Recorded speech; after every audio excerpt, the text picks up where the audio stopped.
নমস্কার, রারবান গার্ডেনিং চ্যানেলে আপনাদের স্বাগত। এই মুহূর্তে আমি আপনাদের সামনে একটি পদ্ম ফুলের টিউবার বা রাইজম যেটাকে বলি আমরা, সেটা আমি এখানে পটিং করে দেখাবো। তো আমি গত বছর যে আমার পদ্ম ফুলগুলো হয়েছিল তার নিচ থেকেই আমি অনেকগুলো রাইজম এইভাবে কিন্তু আমি তুলেছি। দেখুন এখানে রাইজমগুলো, এটাকে আমি জলে ভিজিয়ে রেখেছিলাম, নতুন করে শেকড় আসা শুরু হয়েছে। এই দেখুন পাতাও এখান থেকে কিন্তু বেরিয়ে গেছে। এটাকে আমি এখানে আজকে পটিং করব।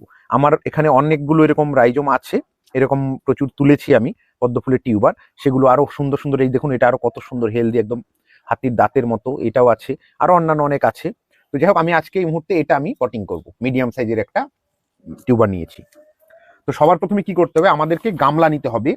যত বড় ডায়ামিটার বা এদিকে অন্তত 10 থেকে 12 ইঞ্চি লেন্থ যদি হয়, এদিকটা লেন্থ হবে, হাইটটা হবে 10-12 ইঞ্চির মতো, আর ডায়ামিটারটা মোটামুটি 18 থেকে 22-23 ইঞ্চি এরকম চওড়া হবে।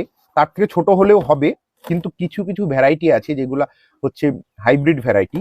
সেগুলোতে কি হয়, যত বড় পাত্র হয় বা গামলাটা যত বড় হয় তত ভালো হয়। তো আমি আজকে এটা একটা আপনার ওয়েট সানার ভ্যারাইটি, এটাকে আমি আজকে এখানে প্রতিস্থাপন করব বা পটিং করব। তো সবার প্রথমে কি করতে হবে, এর নিচে আমি এখানে 3 কেজির মতো আমি নিয়েছি ভার্মি কম্পোস্ট। নিচে আমি এখানে 3 কেজি ভার্মি কম্পোস্ট আমি দিয়ে দিব। এবার আপনারা ভার্মি কম্পোস্টের বদলে শুকনো গোবর সার বলতে 1 বছরের পুরনো গোবর সার কিন্তু এইভাবে নিচে এইভাবে বিছিয়ে দিবেন বা এইভাবে স্থাপন করবেন। এটাকে ভার্মি কম্পোস্ট হোক বা 1 বছরের পুরনো গোবর সার, শুকনো একদম হবে, এইভাবে দিলে এটা দেওয়া হলো। এরপরে কি করা হবে, এর উপরে আপনি এখানে গার্ডেন সয়েল বা দোআঁশ মাটি যেটা আছে সেটা দিতে পারি, বা আমরা পুকুরের যে কাদা আছে সেটা দিতে পারি, বা একটু এঁটেল মাটি, সেটাকে আমরা জলের মধ্যে কয়েকদিন ভিজিয়ে রেখে কাদো কাদো হয়ে যাবে, তারপরে সেটাকে আমরা দিতে পারি। এটা মোটামুটি ধরুন এখানে 6 থেকে 7 ইঞ্চির মতো এই পর্যন্ত আমি এটা দিয়ে রাখবো। এরপরে কিছুটা জায়গা ছাড়তে হবে জলের জন্য।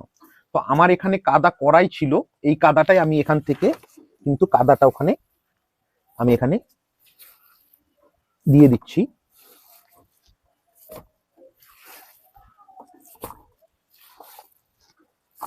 কাদাটা আপনি আগের থেকেও করে রাখতে পারেন, বা টিউবার বসানোর 5-7 দিন আগেও কাদাটা নিজে ওই একই গামলাতে নিচে ভার্মি কম্পোস্টটা দিয়ে কিন্তু রেখে দিতে পারেন।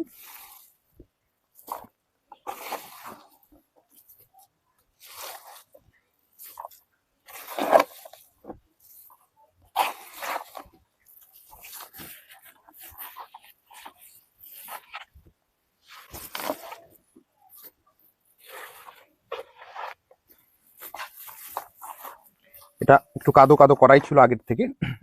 এবার কি করতে হবে, হাড়ের গুঁড়ো বা বোন মিল যেটাকে বলি, আমি অনলাইন থেকে ইফকো কোম্পানির বোন মিলটা ইউজ করি আমার যে কোনো গাছের ক্ষেত্রেই। ইফকো কোম্পানির 900 গ্রামের এটা প্যাকেট থাকে। তো এই প্যাকেটটার থেকে আমি এখান থেকে 900 গ্রাম থেকে 2 মুঠো 3 মুঠোর মতো মাটিটার উপরে ছড়িয়ে দিব।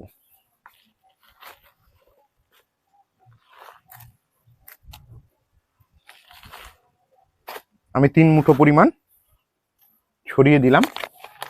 দিয়ে এটাকে কি করব, এটার সঙ্গে এরকম যেরকম আমরা রুটি বানানোর জন্য যে কাদাটা তৈরি করি ওইভাবে এটাকে মিক্স করে দিব।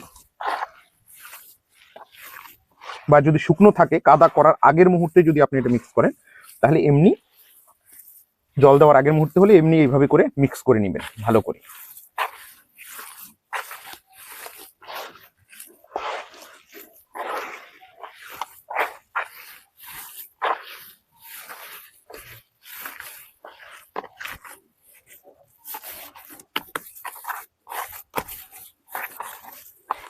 এবার শুকনো মাটি থাকুক বা কাদা মাটি থাকুক, এটার মধ্যে কিন্তু জল দিতে হবে। এখানে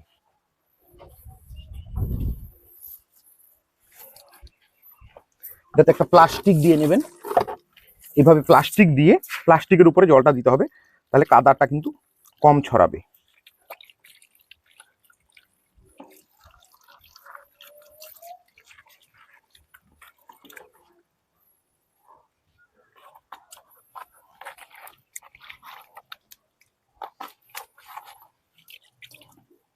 যদি কাদা আগের থেকে করা থাকে তাহলে তো সমস্যাই নেই, যদি শুকনো মাটি থাকে তাহলে কি করবেন, কিছুটা জল দিয়ে প্রথমে কিন্তু এটাকে মিক্স করে নেবেন মাটিটা।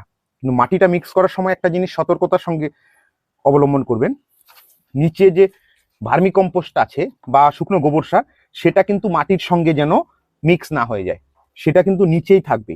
ওটা দেওয়ার মূল কারণ হচ্ছে পরবর্তী বছরে এমনিতেও যখন ফুল আসবে তখনকার জন্য এটা হেল্প করবেই, পরবর্তী বছরে টিউবারের হেলথ নেওয়ার জন্য, যে গ্রোথ, যে এরকম মোটা সাইজের যে টিউবারগুলো হয়, এটা কিন্তু মূলত হচ্ছে ওই খাবারগুলোর থেকেই হয়।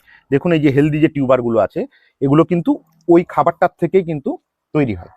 তো এই জন্য কিন্তু নিচের গোবর সার বা ভার্মি কম্পোস্টটাকে কিন্তু মাটির সঙ্গে কিন্তু মিক্স করা যাবে না। ওটাকে নিচে কিন্তু 2 ইঞ্চির মতো করে বা হচ্ছে 2 আঙ্গুল বা 3 আঙ্গুল সমান কিন্তু একটা লেয়ার কিন্তু ওটা করে রেখে দিতে হবে। 3 কেজি 4 কেজি পরিমাণ দিতে পারেন ভার্মি কম্পোস্ট। এইভাবে জল পুরো যখন ভর্তি হয়ে যাবে তখন কিন্তু আমরা হচ্ছে এখানে টিউবারটা বসিয়ে দেব।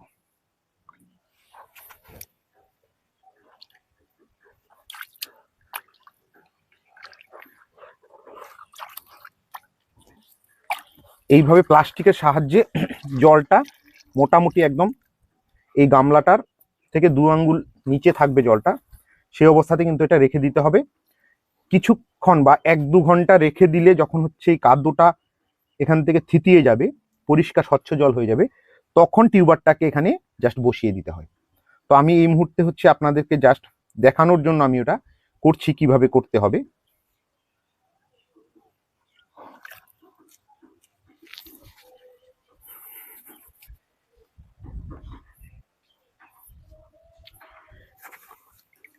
দেখুন এই মুহূর্তে এখানে কিন্তু জলটা কিন্তু একদম ঘোলা হয়ে আছে, কাদো জল হয়ে আছে।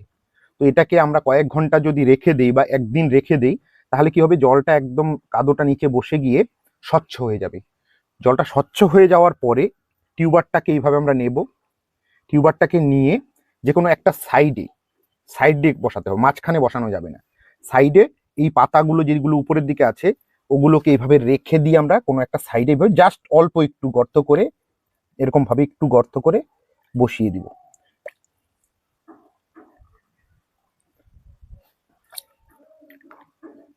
একটু গর্ত করে এইভাবে বসিয়ে দেব, যেন উপরে টিউবারটা বেরিয়ে না থাকে, জল থেকে জাস্ট নিচে বসে থাকবে।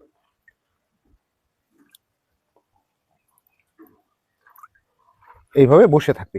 আমি এটা এই মুহূর্তে দেখিয়ে দিলাম কেন, ভিডিওটা কমপ্লিট করার জন্য, কিন্তু এই জলটা স্বচ্ছ হবে, বসে যাবে কাদোটা, তারপরে আপনারা এইভাবে বসাবেন টিউবারটা। জাস্ট 2 আঙ্গুল, মানে যেটুকু কাদো আছে কাদোর থেকে 2 আঙ্গুল হচ্ছে এরকম একটু গ্যাপ করে গর্ত করে নিয়ে জাস্ট টিউবারটা এইভাবে বসিয়ে দিতে হবে।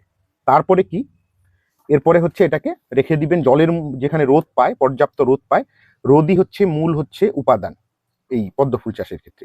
আরেকটা বিষয় হচ্ছে, এটা সাইডে আমরা কেন দিই, টিউবারটা যেন এইভাবে গোল হয়ে রিং ধরে রিংয়ের চারপাশ দিয়ে যেন বাড়তে পারে, তাই এটা কিন্তু সাইডে বসাতে হয়। মাঝখানে বসালে পরবর্তী সময়ে টিউবার সংগ্রহ করার ক্ষেত্রে খুব অসুবিধে হয়। আর এটার পরিচর্যার অন্যান্য ক্ষেত্রে যখন পরিচর্যা কিভাবে করতে হয়, সেগুলো কোনো সমস্যা হলে আমাকে কমেন্ট বক্সে জানাবেন, আমি অবশ্যই আপনাদের সাহায্য করব।